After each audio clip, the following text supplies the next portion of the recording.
देव उठनी एकादशी पर भूल कर भी मत करना यह काम, वरना घर में छा जाएगी कंगाली। नमस्कार दोस्तों, जय श्री राम। देव उठनी एकादशी पर बिल्कुल भी मत करना यह काम, वरना पानी की तरह बह जाएगा पैसा। हिंदू धर्म में देव उठनी एकादशी का बड़ा ही विशेष महत्व होता है। कार्तिक माह के शुक्ल पक्ष में आने वाली एकादशी तिथि को देव उठनी एकादशी कहा जाता है। देव उठनी एकादशी को प्रबोधिनी एकादशी और देव उत्थान एकादशी के नाम से भी जाना जाता है। यह कार्तिक मास के शुक्ल पक्ष की एकादशी तिथि को मनाई जाती है। इस दिन भगवान विष्णु 4 माह के बाद योग निद्रा से जागते हैं। उसके साथ ही चातुर्मास का समापन होता है। देव उठनी एकादशी के दिन फिर से शादी विवाह, मुंडन संस्कार, सगाई समेत सभी मांगलिक कार्यों की शुरुआत हो जाती है। फिर देव उठनी एकादशी के अगले दिन द्वादशी तिथि में तुलसी विवाह का आयोजन कराया जाता है। भगवान विष्णु के शालिग्राम अवतार से माता तुलसी का विवाह होता है, जिस दिन को तुलसी विवाह के नाम से भी जाना जाता है। तो दोस्तों, आइए अब जानते हैं देव उठनी एकादशी पर कौन से कार्य बिल्कुल भी नहीं करने चाहिए। नंबर 1, तुलसी का पौधा। शास्त्रों में बताया गया है कि किसी भी एकादशी पर तुलसी के पत्ते नहीं तोड़ने चाहिए और न ही तुलसी को किसी भी प्रकार का नुकसान पहुंचना चाहिए। लेकिन आपको देव उठनी 11 पर इस बात का विशेष ध्यान रखना चाहिए कि तुलसी के पौधे को किसी भी प्रकार का नुकसान न पहुंचाएं और न ही तुलसी के पत्ते तोड़े। ऐसा इसलिए क्योंकि इस दिन भगवान शालिग्राम का विवाह माता तुलसी से विधि विधान से किया जाता है। इस नियम का पालन न करने से भगवान विष्णु क्रोधित हो जाते हैं, जिससे साधक को शुभ परिणाम की जगह अशुभ परिणाम देखने को मिलते हैं।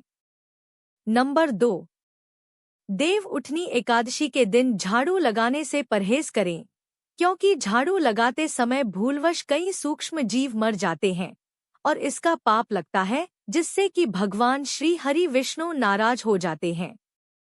नंबर 3, चने की दाल।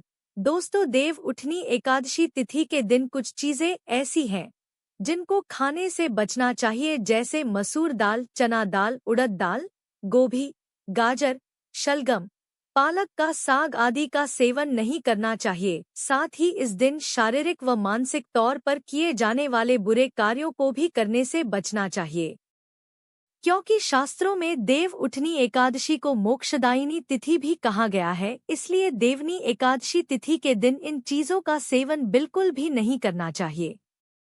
नंबर 4, साबुन तेल।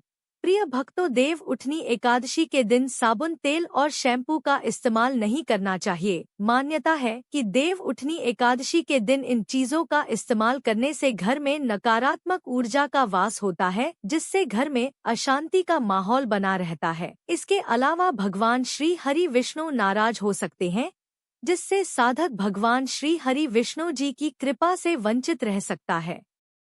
नंबर 5, ब्रह्मचर्य। प्रिय भक्तों, अगर आप देव उठनी एकादशी का व्रत कर रहे हैं तो आपको इस पवित्र दिन पर ब्रह्मचर्य का पालन जरूर करना चाहिए। अगर आप व्रत नहीं भी रखते हैं, बस पूजा अर्चना करते हैं, तब भी शरीर और तन मन में शुद्धता बनाए रखनी चाहिए। साथ ही इस दिन किसी से भी लड़ाई झगड़ा वाद विवाद नहीं करना चाहिए। नंबर 6, काले वस्त्र। प्रिय भक्तों, ज्योतिष शास्त्र में काले रंग को अशुभ माना जाता है। देव उठनी एकादशी के दिन भूलकर भी काले रंग के वस्त्र नहीं पहनने चाहिए। यदि संभव हो तो भगवान विष्णु की पूजा पीले वस्त्र पहनकर ही करनी चाहिए। इसी प्रकार पूजा में पीले पुष्प, पीले फल, पीली मिठाई आदि का भोग भगवान विष्णु को लगाना चाहिए। इसके अलावा यह भी कहा जाता है कि भगवान श्री हरि विष्णु की पूजा में लगाया जाने वाला भोग तब तक अधूरा रहता है जब तक आप उसमें विष्णु प्रिय माने जाने वाली तुलसी दल साथ में नहीं चढ़ाते हैं। लेकिन ध्यान रहे कि तुलसी दल एक दिन पूर्व ही तोड़ लेना चाहिए, नहीं तो आपको जीवन भर समस्याओं का सामना करना पड़ सकता है। नंबर 7, जुआ। देव उठनी एकादशी व्रत के दिन भूलकर भी जुआ नहीं खेलना चाहिए। धार्मिक मान्यताओं के अनुसार ऐसा करने से व्यक्ति के वंश का नाश होता है और घर में अलक्ष्मी का वास हो जाता है, क्योंकि देव उठनी एकादशी के दिन भगवान श्री हरि विष्णु योग निद्रा से उठते हैं और यह देखते हैं कि कौन व्यक्ति क्या कर रहा है। इसके अलावा देव उठनी एकादशी के दिन भूलकर भी चोरी नहीं करनी चाहिए। कहा जाता है कि इस दिन चोरी करने से 7 पीढ़ियों को उसका पाप लगता है, साथ ही वंश का नाश हो जाता है। नंबर 8, देव उठनी एकादशी वाले दिन पर बाल और नाखून नहीं कटवाने चाहिए। ऐसा करना अशुभ माना जाता है, क्योंकि ऐसा करने से घर में नकारात्मक ऊर्जा का वास हो जाता है, जिससे घर में अशांति का माहौल बना रहता है। नंबर 9, निर्जला या पानी पीकर रखे व्रत। देवोत्थान एकादशी व्रत के दौरान निर्जला या सिर्फ पानी पीकर ही व्रत रखना चाहिए। अगर आप बीमार, उम्रदराज, गर्भवती महिलाएं इस व्रत के दौरान फलाहार भी कर सकती हैं। इस दिन भगवान विष्णु की उपासना की जानी चाहिए। अगर आप विधि विधान से और श्रद्धा पूर्वक भगवान श्री हरि विष्णु जी की पूजा अर्चना करते हैं तो आपको शुभ परिणाम देखने को मिलते हैं। नंबर 10, तामसिक भोजन। दोस्तों, देव उठनी एकादशी तिथि के दिन तामसिक भोजन व चावल खाने से बचना चाहिए। साथ ही इस दिन मदिरा मांस का सेवन निषेध है। यह भी माना जाता है कि इस दिन चावल का सेवन करने से व्यक्ति रेंगने वाले जीव की योनि में जन्म लेता है। नंबर 11, वाद विवाद।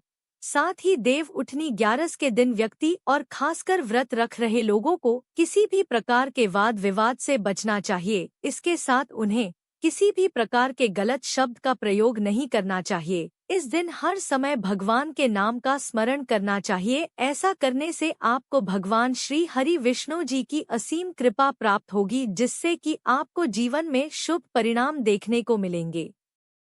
नंबर 12, दिन में ना सोए। देव उठनी एकादशी के दिन भगवान विष्णु योग निद्रा से जागते हैं और इसी के साथ सारे शुभ कार्य शुरू होते हैं। ऐसा कहा जाता है कि देव उठनी एकादशी पर दोपहर में नहीं सोना चाहिए। धार्मिक ग्रंथों में कहा गया है कि इस दिन भगवान विष्णु की भक्ति में लीन रहना चाहिए। इसके अलावा इस दिन अगर आप बूढ़े बुजुर्गों की सहायता करते हैं तो ऐसा करने से भगवान विष्णु और माता लक्ष्मी प्रसन्न होते हैं। इसलिए बुजुर्गों का अपमान ना करें और उन्हें दुत्कारें नहीं। अगर आपको ये वीडियो अच्छी लगी हो तो कमेंट में जय श्री राम जरूर लिखें और मेरे चैनल को सब्सक्राइब करें। वीडियो के अंत तक बने रहने के लिए धन्यवाद।